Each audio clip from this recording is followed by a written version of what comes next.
Hello అండి, నేను doctor Sirisha రాణి, fertility specialist మెడ్సీ IVF. ఈ వెబ్ సిరీస్లో భాగంగా నేను ఈరోజు ఐయుఐ గురించి మాట్లాడదాం అనుకుంటున్నాను. ఐయుఐ అంటే ఇంట్రాయూట్రైన్ ఇన్సెమినేషన్. సో ఇది ఎవరికి చేస్తాము, ఎప్పుడు చేస్తాము, దీని సక్సెస్ రేట్స్ ఎట్లా ఉన్నాయన్న దాని గురించి మాట్లాడుకుందాం. ఐయుఐ ఎప్పుడు చేస్తాము అంటే male factor, mild male factor అంటే మరి సివియర్ మేల్ ఫ్యాక్టర్ అయితే మళ్ళీ ఐయుఐ పనికిరాదు. మైల్డ్ మేల్ ఫ్యాక్టర్ ఉన్నప్పుడు ఐయుఐ చేయొచ్చు. అలాగే అన్ఎక్స్ప్లెయిన్డ్ ఇన్ఫర్టిలిటీలో కూడా ఐయుఐ చేయొచ్చు. అట్లాగే డోనర్ స్పర్మ్ ఇన్సెమినేషన్లో కూడా ఐయుఐ చేయొచ్చు. అట్లాగే ఈ సెక్షువల్ డిస్ఫంక్షన్ ఉన్నప్పుడు కూడా ఐయుఐ అవసరం పడుతుంది. ఓవ్యులేషన్ డిజార్డర్స్ కానీ, సర్వైకల్ ఫ్యాక్టర్ ఇన్ఫర్టిలిటీ కానీ ఇలాంటి సందర్భాల్లో మనం ఐయుఐ అడ్వైస్ చేస్తాము. అసలు ఐయుఐ అన్నది ఎలా చేస్తాము?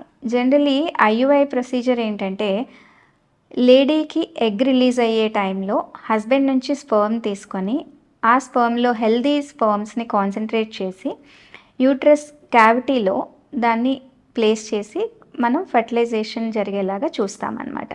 సో ఇది ప్రొసీజర్ ఎట్లా ఉంటుంది అంటే, మనం జనరల్గా లేడీకి పీరియడ్ వచ్చిన సెకండ్ ఆర్ థర్డ్ డేకి రమ్మంటాము.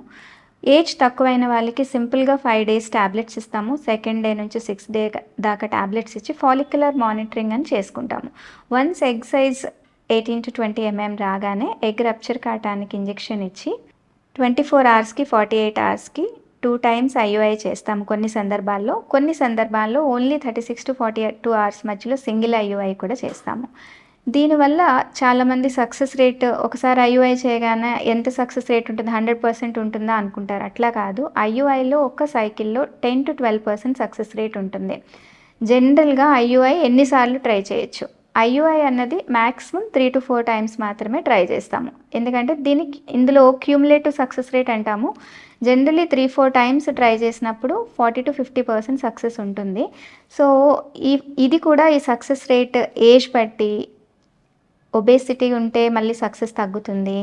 అండ్ మేల్ ఫ్యాక్టర్ కొంచెం మోడరేట్గా ఉన్నా కూడా కొంచెం మేల్ ఫ్యాక్టర్ బట్టి కూడా దీని సక్సెస్ డిపెండ్ అయి ఉంటుంది. సో సక్సెస్ అన్నది లేడీ ఏజ్ బట్టి, మేల్ ఫ్యాక్టర్ బట్టి, మిగతా ఫ్యాక్టర్స్ బట్టి ఈ సక్సెస్ ఉంటుంది. అందుకే దీన్ని 3-4 times కంటే ఎక్కువ ట్రై చేయకూడదు. ఒకవేళ 3 to 4 timesకి రాలేదనుకోండి, నెక్స్ట్ స్టెప్ ఆఫ్ ట్రీట్మెంట్స్కి వెళ్తాం. ఇంకోటి ఏంటి, ట్యూబ్స్ ఏమైనా బాగాలేకపోతే ఐయుఐ కలిసి వస్తుందా అని చాలామందికి డౌట్ ఉండొచ్చు. డెఫినెట్గా ట్యూబ్స్ ఫ్యాక్టర్ ఉన్నప్పుడు ఐయుఐ అన్నది కలిసి రాదు. డెఫినెట్గా ఐవీఎఫ్కి వెళ్ళాల్సి ఉంటుంది.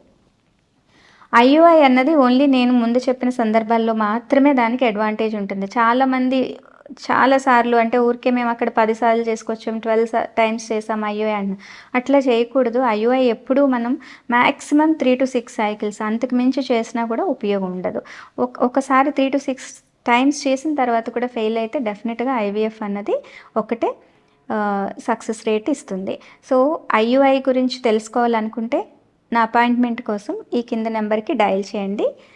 Thank you.